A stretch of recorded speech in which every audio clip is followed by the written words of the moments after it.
ഹരി ഓം. എല്ലാ സഹോദരി സഹോദരന്മാർക്കും വിശ്വകുടും എന്ന യൂട്യൂബ് ചാനലിലേക്ക് സ്വാഗതം. ഇന്ന് വിഷ്ണു യോഗയുടെ പാഠം 14 നമ്മൾ പഠിക്കാൻ പോകുന്നത്. വിഷ്ണു യോഗയിൽ കൂടി 3 അധ്യായങ്ങളാണ് നമ്മൾ പഠിക്കുന്നത്. ഭക്തിയും കർമ്മവും ജ്ഞാനവും. കർമ്മയോഗത്തിൻ്റെ 6ാമത്തെ ക്ലാസ്സാണ് ഇന്ന് 6ാമത്തെ ലെസണിൽ കൂടെ നമ്മൾ ബാക്കി വന്ന 8 സത്കർമ്മങ്ങൾ കൂടി അഥവാ പുണ്യപ്രവൃത്തികൾ എന്താണെന്നാണ് പഠിക്കാൻ പോകുന്നത്. അതിലെ 19ാമത്തെ മറ്റുള്ളവരിലെ നന്മ കണ്ടെത്തുക എന്നതാണ്. അതായത് സാധാരണ മനുഷ്യൻ്റെ ഒരു സ്വഭാവമാണ് എല്ലാത്തിനും കുറ്റം കണ്ടുപിടിക്കുക എന്നുള്ളത്. നമ്മളിപ്പോൾ ഒരു വ്യക്തി ഒരു 100 കാര്യങ്ങളിൽ 99 കാര്യങ്ങൾ നല്ലത് ചെയ്തു, എന്നാൽ ഒരു കാര്യം എന്തോ കാരണവശാൽ അത് മോശമായിപ്പോയി. അപ്പോൾ നമ്മൾ ആ 99 കാര്യങ്ങൾ മറന്ന് ഏതാണോ ചെയ്തത് മോശം അതിനെക്കുറിച്ച് പറഞ്ഞുകൊണ്ട് നടക്കും. ഇതാണ് ഈ ലോകത്ത് മുഴുവൻ കാണാൻ പോകുന്നത്. നമ്മളൊന്ന് മനസ്സിലാക്കണം, നമ്മളാണ് സത്യത്തിൽ മുഴുക്കുറ്റക്കാര്. 100% കുറ്റക്കാർ നമ്മളാണ് ഓരോ കാര്യത്തിലും. എന്നിട്ടാണ് നമ്മൾ ഈ കാൽക്കുറ്റക്കാരെയും അരക്കുറ്റക്കാരെയും മുക്കാൽ കുറ്റക്കാരെയും കുറ്റം പറയാൻ പോകുന്നത്. അതുകൊണ്ട് എപ്പോഴും നന്മ കണ്ടുപിടിക്കാൻ നമ്മൾ ഈച്ചകളെ പോലെ ആകരുത്. ഈച്ചകൾ എന്താ ചെയ്യുന്നത്? എന്ത് നല്ല സാധനങ്ങൾ അവരുടെ മുന്നിൽ കൊടുത്താലും അതിന് മാലിന്യത്തിൽ പോയിരിക്കാനാണ് ഇഷ്ടം. അപ്പോൾ നന്മ കണ്ടെത്തുക. ഇനി ആരെങ്കിലും എന്തെങ്കിലും കാണിച്ചു കഴിഞ്ഞാൽ, മക്കളായാലും ശരി ആരെങ്കിലും സുഹൃത്തുക്കളായാലും ശരി, എന്തെങ്കിലും തെറ്റാണ് ചെയ്യുന്നത് നമുക്ക് ബോധ്യമായി കഴിഞ്ഞാൽ നമ്മൾ അവരെ പറഞ്ഞ് തിരുത്തേണ്ടതും വളരെ അത്യാവശ്യമാണ്. അതൊരു പുണ്യപ്രവൃത്തി തന്നെയാണ്. അപ്പോൾ ഓരോ പുണ്യപ്രവൃത്തിക്ക് ഓരോ പ്ലസ് പോയിന്റ് ആണ് നമുക്ക് കിട്ടുന്നത്. അപ്പോൾ എത്ര പുണ്യപ്രവൃത്തി നമ്മൾ രാവിലെ തൊട്ട് വൈകുന്നേരം വരെ ചെയ്യുന്നുണ്ടോ അതിൻ്റെ എല്ലാം ഓരോ +1 തന്നെ അപ്പോഴപ്പോഴേ ഭഗവാൻ നമ്മുടെ ഉള്ളിൽ നിന്ന് രേഖപ്പെടുത്തിക്കൊണ്ടിരിക്കുകയാണ്. അടുത്ത 20ാമത്തേത് അഹിംസയാണ് പരമമായ ധർമ്മം. നമ്മൾ ഒരു കാരണവശാലും ഒരു ജീവിയെ അങ്ങോട്ട് പോയി ഉപദ്രവിക്കരുത്. ഇനി ആരെങ്കിലും നമ്മളോട് വഴക്കിന് വന്നു കഴിഞ്ഞാൽ കഴിയുന്നത്ര നമ്മൾ ക്ഷമിക്കുക.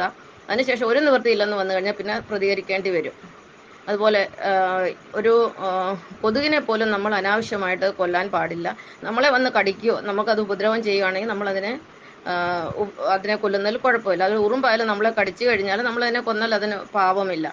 അപ്പം അതുപോലെ കൊന്നാൽ പാപം തിന്നാൻ തീരുമെന്നല്ലേ. അതുകൊണ്ട് മൃഗങ്ങളൊക്കെ പരസ്പരം കൊന്നു തിന്നാറുണ്ട്, മനുഷ്യർ മൃഗങ്ങളെ കൊന്നു തിന്നാറുണ്ട്. അതിലൊന്നും കാര്യമായ പാപങ്ങളൊന്നുമില്ല.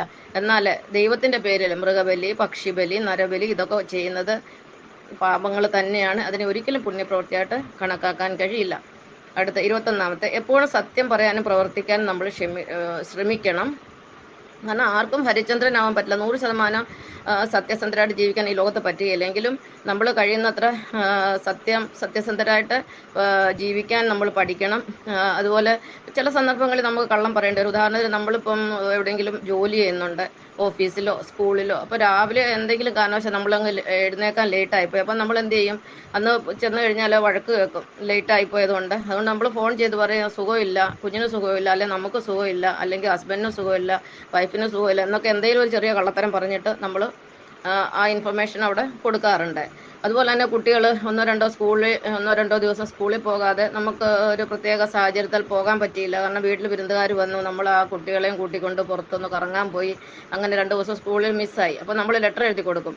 ആ ലെറ്റർ എഴുതി കൊടുക്കാൻ നമുക്ക് പറയാൻ പറ്റത്തില്ല, വീട്ടിൽ വിരുന്നുകാർ വന്നു, നമ്മുടെ കുട്ടിയെ കൊണ്ട് നമ്മൾ കറങ്ങാൻ പോയി. അപ്പോൾ നമ്മളൊരു കള്ളത്തരം എഴുതുക, കുട്ടിക്ക് സുഖമില്ലായിരുന്നു അതുകൊണ്ട് 2 ദിവസം സ്കൂളിൽ വന്നില്ല. അപ്പോൾ ഇങ്ങനെ അത്യാവശ്യ സന്ദർഭങ്ങളിൽ നമുക്ക് എന്തെങ്കിലും ഒരു കൊച്ചു കള്ളം പറയുന്നത് തെറ്റില്ല എന്ന് പറഞ്ഞാൽ കള്ളം തന്നെ നമ്മൾ ശീലമാക്കി കഴിഞ്ഞാൽ അത് നമുക്ക് നെഗറ്റീവ് എനർജിയാണ് തരുന്നത്, നെഗറ്റീവ് പോയിന്റ്സ് ആണ് റെക്കോർഡ് ചെയ്യുന്നത്. അതുകൊണ്ട് അതൊരിക്കലും പോസിറ്റീവ് പോയിന്റിൽ വരില്ല, പോസിറ്റീവ് എനർജിയിലും വരില്ല. അപ്പോൾ എപ്പോഴും സത്യം പറയാനും പ്രവർത്തിക്കാനും നമ്മൾ ശ്രമിക്കണം. 22ാമത്തെ സത്സംഗം സജ്ജന സമ്പർക്കം. സത്സംഗം എന്ന് പറഞ്ഞാൽ നല്ല പ്രഭാഷണങ്ങൾ കേൾക്കുക, വേദപാരായണത്തിൽ പങ്കെടുക്കുക, സമൂഹ പ്രാർത്ഥനയിൽ പങ്കെടുക്കുക, ഏതെങ്കിലും ധ്യാന ക്ലാസ്സുകളുണ്ട് അവിടെ സമയം കിട്ടിയാൽ അവിടെ പോയി സമയം ചെലവഴിക്കുക. പിന്നെ പുണ്യക്ഷേത്രങ്ങളെ അല്ലെങ്കിൽ പുണ്യ സ്ഥലങ്ങളെ, തീർത്ഥാടന കേന്ദ്രങ്ങളെ ഇവയൊക്കെ കുടുംബസമേതം സന്ദർശിക്കുക. ഇതൊക്കെ നമുക്ക് പോസിറ്റീവ് എനർജി കിട്ടുന്നതാണ്. സജ്ജനങ്ങളുമായി സമ്പർക്കം നടത്തുക, അതായത് കൂട്ടുകാരൊക്കെ എപ്പോഴും നല്ല കൂട്ടുകാരെ നോക്കി തിരഞ്ഞെടുക്കുക. കജ്ജളം പറ്റിയാൽ സ്വർണവും നിഷ്പ്രഭം എന്നാണ്. അതായത് രസം വീണുപോയാൽ സ്വർണം പോലും നശിച്ചു പോകും. അതായത് ദുഷ്ടജനങ്ങളുമായിട്ട് സംസർഗം കൊണ്ട് കാലാന്തരത്തിലുള്ള സജ്ജനങ്ങളും ദുർജനങ്ങളായി മാറുമെന്നാണ്. അപ്പോൾ അതുകൊണ്ട് സത്സംഗം, സജ്ജന സമ്പർക്കം ഇതൊക്കെ നമ്മൾ തിരഞ്ഞെടുക്കേണ്ടത് നമുക്ക് പോസിറ്റീവ് എനർജി തരുന്ന കാര്യങ്ങളാണ്. അതുപോലെ നമുക്കത് എന്താ പറയുന്നത്, അതെല്ലാം പുണ്യപ്രവൃത്തിയുടെ കൂട്ടത്തിൽ കണക്കാക്കപ്പെടുന്നതാണ്. അടുത്തത് 23ാമത്തെ നമ്മൾ കൃത്യനിഷ്ഠയുള്ളവരായിരിക്കുക. നമുക്കറിയാമല്ലോ, punctuality is the key to success. ഏത് കാര്യം നമുക്കൊരു ടൈം ടേബിൾ വേണം. കൃത്യമായിട്ട് എഴുന്നേൽക്കുക, കൃത്യമായിട്ട് നമ്മുടെ ഓരോ കർമ്മങ്ങളും ചെയ്യുക. അതുപോലെ നമ്മൾക്ക് നമ്മൾ സമയം കണ്ടെത്തുക, എന്തെങ്കിലും പുതിയ പുതിയ കാര്യങ്ങൾ പഠിക്കാൻ, പുതിയ പുതിയ ക്ലാസ്സുകൾ ജോയിൻ ചെയ്യുക. എന്തെല്ലാം ക്ലാസ്സുകളുണ്ട് ഇന്നത്തെ കാലത്ത്, നമുക്ക് സമയം ചെലവഴിക്കാൻ ക്ലാസ്സുകൾ ചേരുക. നമ്മളൊരു വിദ്യാർത്ഥി ആയിരിക്കാൻ ശ്രമിക്കുക, പുതിയ പുതിയ കാര്യങ്ങൾ പഠിക്കുക.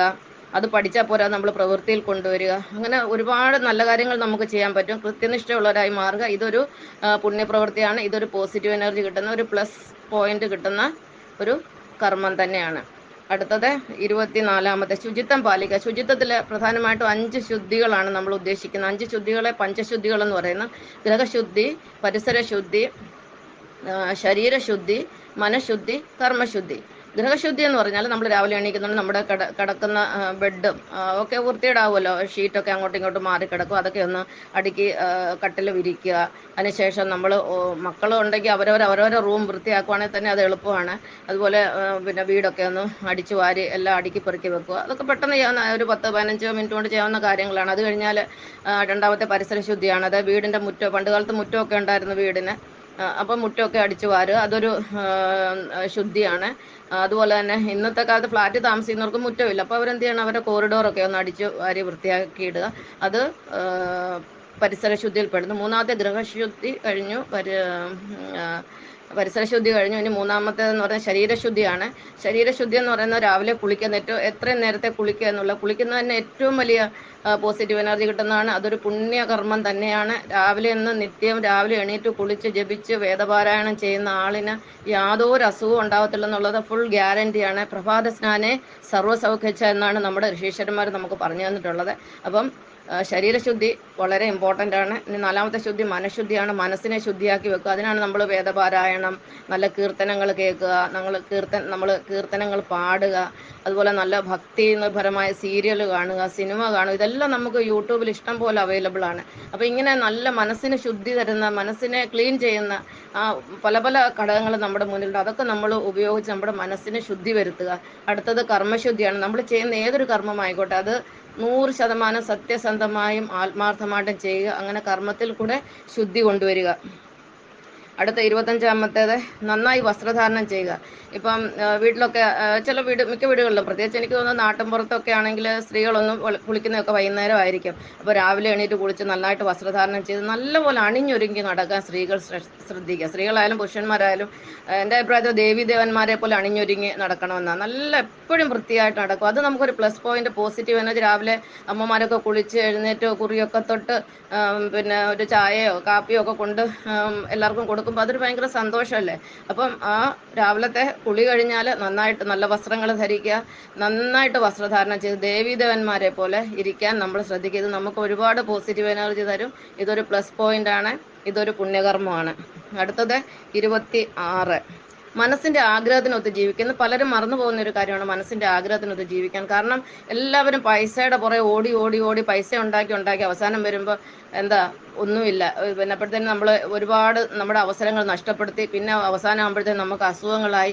പിന്നെ ജീവിക്കാൻ മറന്നുപോയ സ്ത്രീ എന്നൊക്കെ പറഞ്ഞതുപോലെ നമ്മൾ ജീവിക്കാൻ മറന്നുപോയ ഒരാളായിട്ട് മാറും. കുറേ കഴിയുമ്പോഴത്തേന് കാശുണ്ടെങ്കിലും ഒന്നും ചെയ്യാൻ പറ്റാത്ത അവസ്ഥയിലെത്തും. അതുകൊണ്ട് നമ്മൾ അധ്വാനിക്കുന്നതോടൊപ്പം നമ്മുടെ കൊച്ചു കൊച്ചു ആഗ്രഹങ്ങൾ, ഈ കുന്നുപോലല്ല മല പോലുള്ള ആഗ്രഹങ്ങളൊന്നും സാധിക്കത്തില്ല. നമ്മളെ കൊണ്ട് കഴിയാവുന്ന കൊച്ചു കൊച്ചു കാര്യങ്ങളൊക്കെ നമ്മുടെ ജീവിതത്തിൻ്റെ കൂടെ സാധിച്ച് മുന്നോട്ട് പോയാൽ നമുക്ക് ദുഃഖിക്കാൻ അവസരമില്ല. അല്ലാതെ പിന്നെ ഒരുപാട് പൈസ ഉണ്ടാക്കി വെച്ചിട്ട് നമുക്ക് പിന്നെ കരയാനേ സമയം കാണത്തുള്ളൂ. നമ്മളെ ആരും നോക്കുന്നില്ലേ, അങ്ങനെയാണ് ഇങ്ങനെയാണെന്ന് പറഞ്ഞാൽ നമ്മൾ പരാതിയുമായിട്ട് നമ്മുടെ ജീവിതം തള്ളി നീക്കും. അതുകൊണ്ട് നമ്മുടെ ആഗ്രഹങ്ങൾ നമ്മൾ അപ്പോഴപ്പോൾ സാധിച്ചുകൊണ്ട് മുന്നോട്ട് പോവുക. പിന്നെ നമ്മൾ കർമ്മങ്ങളെ പറ്റി പറഞ്ഞു. അതായത് നമ്മൾ എണീക്കുമ്പോൾ തൊട്ട് ഉറങ്ങുന്നത് വരെയുള്ള കാര്യങ്ങളാണ് നമ്മൾ കർമ്മങ്ങളെന്ന് പറയുന്നത്. അപ്പോൾ ഇനി ഒരു പ്രധാനപ്പെട്ട ഒരു കർമ്മം ഇതിനകത്ത് വിട്ടുപോയതൊന്നുമല്ല, അതാണ് ഇനി പറയാൻ പോകുന്നത്. എല്ലാവർക്കും താല്പര്യമുള്ളൊരു കർമ്മം തന്നെയാണ്. അതായത് നിദ്രാപൂർവ്വ പ്രാർത്ഥനയൊക്കെ കഴിഞ്ഞ് നമ്മൾ കിടക്കും. അത് കഴിഞ്ഞൊരു കർമ്മം ഉണ്ടല്ലോ, അംഗജലീല. ഈ അംഗജലീല എന്ന് പറയുന്നത് ഭാര്യ ഭർത്താക്കന്മാർ തമ്മിൽ വളരെ സന്തോഷത്തോടും സമാധാനത്തോടും ശാന്തിയോടും കൂടി വളരെ ആത്മാർത്ഥതയും കൂടെ ചെയ്യുമ്പോൾ ആ അംഗജലീലയെ ഒരു പുണ്യകർമ്മമായിട്ട് തന്നെ മാറും. കാരണം ഈ അംഗജലീല ഇല്ലെങ്കിൽ ഈ ഭൂമിയിൽ 1000 കോടി മനുഷ്യരില്ല, ഒന്നുമില്ല. അപ്പോൾ ഇത് അംഗജലീല എന്ന് പറയുന്ന ജീവിതത്തിൻ്റെ ഒരു പ്രധാനപ്പെട്ട ഘടകമാണ്. അത് ഭക്തിയോടും ശുദ്ധിയോടും ആത്മാർത്ഥതയോടും സത്യസന്ധതയോടും ചെയ്തു കഴിഞ്ഞാൽ അത് ഒരു പുണ്യപ്രവൃത്തിയാണ്. അതും നമ്മൾ സ്വായത്തമാക്കേണ്ടതാണ്. ഇത്രയും പറഞ്ഞുകൊണ്ട് ഇന്നത്തെ ലെസൺ അവസാനിപ്പിക്കുന്നു. നന്ദി, നമസ്കാരം.